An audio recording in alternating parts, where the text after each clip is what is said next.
یہ دھت رہے حسن کے پیچھے بھاگتے رہے, دولت کے پیچھے ایک دوسرے کا قتل کرتے رہے. دنیا یہ چاہتی ہے محمد عربی کے شعروں میں ہوش کبھی نہ آئے, ورنہ ان کو بھی پتا ہے کہ جس دن یہ کھڑا ہو گیا بہت سارے کیڑوں کی موت آ جائے گی, بہت سارے کتوں کو یوں ہی کھجلی شروع ہو جائے گی. تمہیں اٹھنے دینا نہیں چاہتی دنیا, کبھی کبھی بیدار ہونے نہیں دینا چاہتی, مگر جب تک ہمارے پاس آواز ہے, جب تک زبان ہے, ہم بولتے رہیں گے. ایک ہی چیز ہے جو تمہیں یہاں سے وہاں لے جاتی ہے, وہ کون سی ہے؟ کہ محمد سے وفا تو نے, تو ہم تیرے ہیں. یہ جہاں چیز ہے کیا لوح و قلم تیرے ہیں.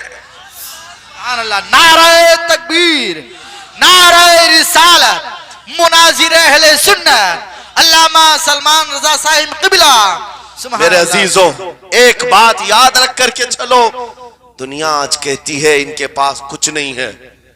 تمہارے پاس کچھ نہیں ہے, صحیح کہتی, اخبار میں یہی چھپا, رپورٹوں میں یہی چھپا. سپریم کورٹ کے ریٹائرڈ ججوں نے مل کر کے ٹیم بنائی اور ہمارا سروے کیا ہندوستان بھر کا, کہا کہ یہ بیکورڈ ہیں, ان کے پاس ایجوکیشن نہیں رہ گیا, ڈپارٹمنٹ میں ان کی نمائندگی نہیں ہے, یہ پڑھے لکھے نہیں ہیں, مال میں بھی کم ہے, نوکریوں میں بھی کم ہے, سب رپورٹیں ان کے پاس ہیں. پھر میں کہتا ہوں یہ میڈیا کے کتے 24 گھنٹے ہم پر بھونکتے کیوں ہیں؟ جب کچھ بھی نہیں ہے, بیکورڈ ہے, ٹوٹی ہوئی بکھری ہوئی قوم ہے, تو کیوں ہم پر بھونکتے ہو بار بار؟ تمہیں میں بتاتا ہوں, یہ بار بار بھونک کر بتاتے تم کچھ ہو, تمہارے پاس کچھ ہے, کچھ ہے. ان کو پتہ ہے, تمہیں نہیں پتہ ہے. تم کہہ رہے ہو نہیں میرے پاس کچھ نہیں ہے, صبح ٹی وی چالو کرو, کہے نہیں تیرے پاس کچھ ہے. ورنہ ایک ٹوٹی بکھری غریب قوم پر کون 24 گھنٹے صرف کرے گا؟ ہمیں پتہ ہے سارے الیکشن بھی ہمارے نام سے لڑے جاتے ہیں. ہاں, تمہارے مجمع اس وقت تک گرم نہیں ہوتے جب تک ہمارا نام نہ لے لو. ہاں, دوسروں کو ڈرانے کے لیے ہمارا نام چاہیے, اور کئی میڈیا, دجالی میڈیا کے چینل چلتے ہیں, ان کی دکان ہمارے نام سے. یہ ساری باتیں آپ کو صرف اس لیے بتاتا ہوں, وہ بھونک بھونک کر بتا رہے ہیں کہ تمہارے پاس کچھ ہے, کچھ ہے. وہ کیا ہے؟ کچھ بات تو ہے کہ مٹتی نہیں ہستی ہماری. اقبال نے کہا تھا کچھ بات تو ہے کہ مٹتی نہیں ہستی ہماری, صدیوں رہا ہے دشمن دور زماں ہمارا. یونان و مصر روما سب مٹ گئے جہاں سے, باقی مگر ہے اب تک نام و نشاں ہمارا. توحید کی امانت سینوں میں ہے ہمارے, آسان نہیں مٹانا نام و نشاں ہمارا. بے شک بے شک بے شک, بہت خوب. یہ چیز آپ کو میں بتانا چاہتا ہوں, کچھ تو ہے. وہ کچھ ہے کیا؟ وہی لذت آشنائی ہے, وہی عشق مصطفیٰ کی دولت ہے جو تمہارے سینوں میں آج دھڑکتی ہے. آج ان کا نام لیتے ہی تمہارے چہرے کھل جاتے ہیں, اس نبی پاک کا نام آتے ہی ہم اختلافات بھول جاتے ہیں اور کھڑے ہو جاتے ہیں. میں نے بارہا ایک بات کہی ہے, ایک صاحب نے مجھے ٹونٹ مار کر کہا تھا کہ تمہاری قوم 500 کے لیے پارٹیاں بدل دیتی ہے, ادھر جاتی ادھر جاتی ہے, کبھی 100 روپے اس نیتا سے لے لیا, کبھی 500 اس نیتا سے لے لیا, ادھر ادھر جاتی رہتی ہے. میں نے ان سے کہا تھا اصل بات یہ ہے ان کے سامنے سب برابر کے چہرے ہیں, اس لیے ادھر سے بھی لیتے ہیں ادھر سے بھی لیتے ہیں, سب جگہ سے لے لیتے ہیں. اگر آپ کو دیکھنا ہے 10 کروڑ لے کر کے آؤ, ہمارے کسی جوان کو بلاؤ, اور سامنے نیتاؤں کو مت رکھنا, ایک طرف تمہارے پیسے اور ایک طرف گنبد خضرا کو دکھانا, اور پھر پوچھنا یہ لیتا ہے یا وہ لیتا ہے. آج ایک غریب جوان کے بارے میں بھی میرا یقین یہ ہے تیرے 10 کروڑ کی دولت کو ٹھوکر مارے گا اور پھر کہے گا اپنا سب کچھ گنبد خضرا کل بھی تھا, اور میرے نبی سے میرا رشتہ کل بھی تھا اور آج بھی ہے, آج بھی ہے. یا رسول اللہ, زندہ آباد, زندہ آباد.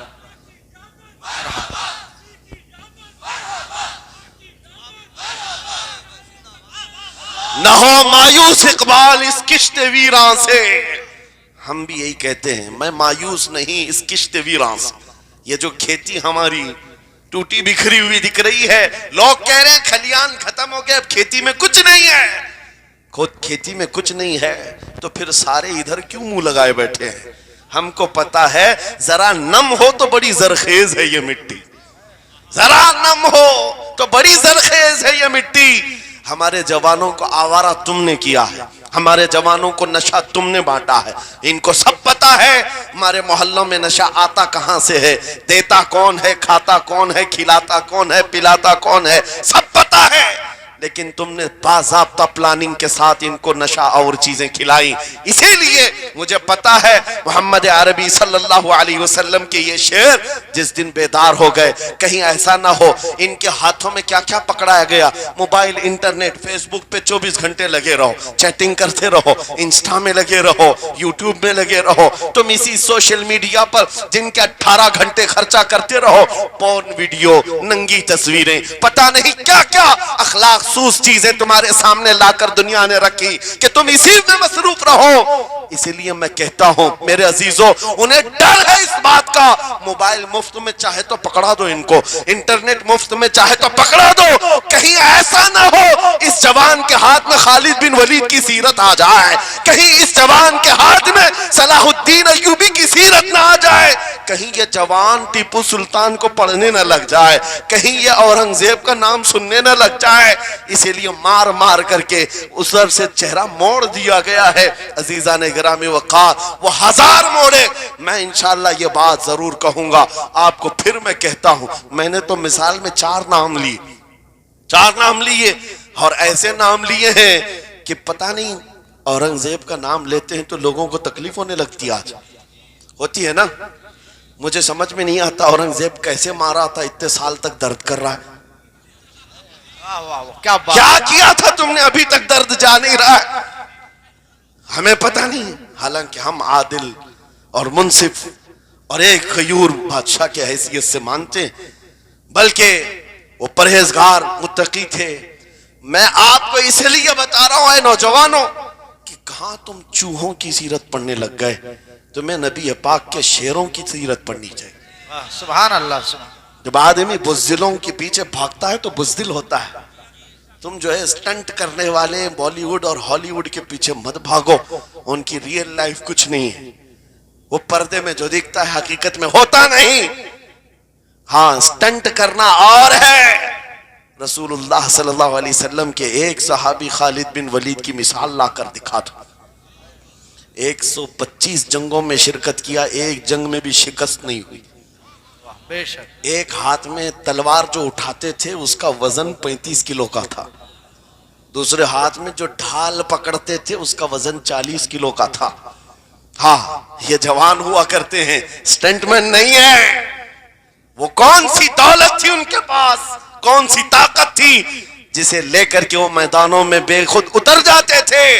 تو عالم سے کرتی ہے بیگانہ دل کو عجب چیز ہے لذت آشنائی. واہ واہ واہ، بہت خوب. عجب چیز ہے لذت آشنائی. عزیزان گرامی وقار، وہ چیز ایک بار تمہارے سینوں میں آ جائے. میں آج پوچھتا ہوں، دل پر ہاتھ رکھ کر کے بتاؤ، اتنے دنوں سے جوان ہو گئے، بڑے ہو گئے، سمجھ آ گئی، عقل آ گئی، کیا کبھی کوئی رات ایسی آئی ہے تمہارے دل میں تڑپ پیدا ہو گئی ہو، بار بار حوق اٹھتی ہو؟ دنیا کی رنگینیاں بہت دیکھ لیا، مولا ایک بار تیرے نبی کا چہرہ دکھا دے. مجھے آمنہ کے لال کو دیکھنا ہے، اس حسن جہاں آرا کا دیدار کرنا ہے. کبھی تمنا ہوئی؟ کیوں نہیں ہوئی؟ کیوں نہیں کیا؟ کون سی ناممکن بات تھی؟ کون سی ناممکن بات تھی؟ آتا ہے فقیروں پہ انہیں پیار کچھ ایسا، خود بھیک دیں اور خود کہیں منگتے کا بھلا. مانگا ہوتا تو ضرور ملتا، اور ان آنکھوں میں ایک بار وہ لذت آشنائی آ جاتی تو پھر فخر سے تم بھی ہر جگہ گھومتے اور پھر یہ کہتے پھر کہ گلی گلی تباہ ٹھوکریں سب کی کھائی کیوں، دل کو جو عقل دے خدا تیری گلی سے جائے کیوں. جن کو لذت آشنائی مل گئی تھی وہ کہتے تھے، یہ جن کو لذت آشنائی ملی ہے ان کے جملے یہ تھے، اس گلی کا گدا ہوں میں جس میں مانگتے تاجدار پھرتے ہیں، وہ سوئے لالا زار پھرتے ہیں، تیرے دن اے بہار پھرتے ہیں. حضور پاک صلی اللہ تعالیٰ علیہ وسلم کی آشنائی کی لذت جسے ملی وہ پھر یہ کہتا ہے میں گدا ہوں اپنے کریم کا، میرا دین پا رہے نہ نہیں، اور مانگنا بھی ہو ادھر ادھر نہیں مانگتا. آج بی جے پی کی حکومت چل رہی یہاں سے کچھ لے لیں, کل کانگریس آ جائے گی وہاں سے کچھ لے لیں. غلام رسول بی جے پی کانگریس کے بیچ میں نہیں گھومتا پھرتا, اس کا مسلک یہ ہوتا ہے, اس کا مسلک صرف یہ ہوتا ہے کر کے تمہارے گناہ مانگے تمہاری پناہ, تم کہو دامن میں آ تم پہ کروڑوں درود. یا رسول اللہ آنکھ عطا کیجئے اس میں ضیا دیجئے, جلوہ قریب آ گیا تم پہ کروڑوں درود. درد ہو تو بھی یہ کہے شافی ہو نافی ہو تم, وافی ہو کافی ہو تم, درد کو کر دو دوا تم پہ کروڑوں درود.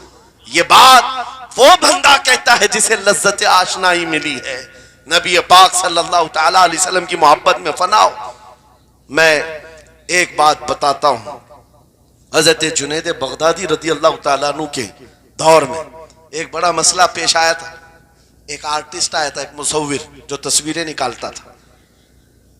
یہاں پر مجھے بھی حضرت نے بھی فرمایا, رک کر کے ایک بات کہہ دیتا ہوں کہ یہ اتنے سارے جو گھوڑے لگا کر کے بیٹھے ہیں, سارے لوگ موبائل اور کیمرے بلا ضرورت کے, اور آج کے دور کی ایک بڑی بلا ہے. ہم تھک چکے ہیں, ہم مصافحہ کوئی کرنا نہیں چاہتا, سب سے پہلے فوٹو چاہیے. علماء کا ادب چلا گیا, روحانیت چلی گئی, ہر کوئی مجلسوں کے آداب بھولنے لگ گیا. اس ایک موبائل, وہ اندھیرا ہی بھلا تھا کہ قدم راہ پہ تھے, روشنی لائی ہے منزل سے بہت دور ہمیں. یہ حالات بہت ہی سخت ترین ہوتے چلے جا رہے ہیں. بچوں ان تمام چیزوں سے میرے عزیزوں, بلا ضرورت بغیر کسی ضرورت کے یہ اس قدر اس میں زیادہ پڑ جانا تمہارے لیے نقصان دہ ہے. میں کہہ رہا تھا بغداد میں ایک مصور جو اس کمال یہ رکھتا تھا کہ اس کو جیسے آرڈر دیا جائے ویسی تصویر نکالتا. یعنی کوئی سامنے بیٹھ کر کے بتائے میرا محبوب ایسا تھا ویسا تھا, وہ اس کی سن کر کے تصویر نکالتا. صرف اس کو حلیہ بتاؤ تصویر نکالتا. اس کا کمال تھا. ایک لوگ اپنے اپنے محبوباؤں کی تصویریں نکالتے, اور جب اس کے گھر کے پاس بھیڑ لگی تھی اسی بھیڑ میں جنید بغدادی بھی تشریف لا. سید الطائفہ ہیں, ولیوں کے سردار ہیں اپنے زمانے. جب آپ کا نمبر آیا مصور نے دیکھا تو ہکا بکا رہ گیا. کہا آپ یہاں میرے گھر؟ کہا میں نے سنا ہے تو سن کر کے محبوبوں کی تصویریں کھینچتا ہے, میں بھی تصویر بنوانے آیا میرے محبوب اور میرے معشوق کی. کہا کہ آپ بتا دیں, حلیہ بتا دیں, میں تصویر بنا دوں گا. آپ نے کہا میرے محبوب کا حلیہ سنو, آنکھیں اس طرح کی تھی, پیشانی اس طرح کی, بھویں اس طرح کی. اپنے نبی پاک صلی اللہ تعالی علیہ وسلم کا حلیہ بتانے لگ گئے. جنید بغدادی نے کہا ہوگا مکھ چند بدر شاشانی ہے, ماتھے چمکے لٹھ نورانی ہے, کالی زلف آنکھ مستانی ہے, مخمور اکھیں مدبھریاں. یہ حضور پاک صلی اللہ علیہ وسلم کا نقشہ کھینچ رہے تھے. مصور نے کہا رکو, یہ تصویر میرے پاس پہلے سے رکھی ہے. کہا کہ تمہارے پاس پہلے سے لوگ آرڈر دیتے ہیں پھر بنواتے ہیں؟ کہا در حقیقت آپ جس سے محبت کرتے میں بھی اس سے محبت کرتا ہوں. لاؤ تصویر. وہ مصور اندر گیا اور پورا قرآن لا کر جنید بغدادی کے پاس رکھا. سبحان اللہ سبحان اللہ. کہا کیا ہمارے محبوب کی اس سے بہتر تصویر ہو سکتی ہے؟ جب نبی پاک کا چہرہ دیکھنا ہو پڑھو والضحیٰ واللیل اذا سجا. جب نبی پاک کی زلفیں پڑھنا ہو دیکھو رب تعالیٰ نے فرمایا واللیل اذا یغشا. ہاتھوں کے بارے میں فرمایا وما رمیت اذ رمیت ولکن اللہ رما. قدموں کے بارے میں فرمایا لا اقسم بہذا البلد. آنکھوں کے بارے میں فرمایا ما زاغ البصر وما طغى. سینے پاک کے بارے میں فرمایا الم نشرح لک صدرک. ان کے عطاؤں کے بارے میں فرمایا انا اعطیناک الکوثر. اس وقت میرے عزیزو حضرت جنید بغدادی نے قرآن اٹھایا.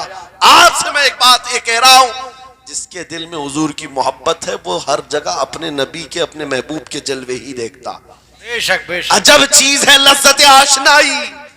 اور گمراہیت کے ساتھ جب قرآن بھی پڑھتا ہے تو اسے اس میں سے بیماریاں نکلنے لگتی, اس میں سے وہ برائیاں نکالنے کی کوشش.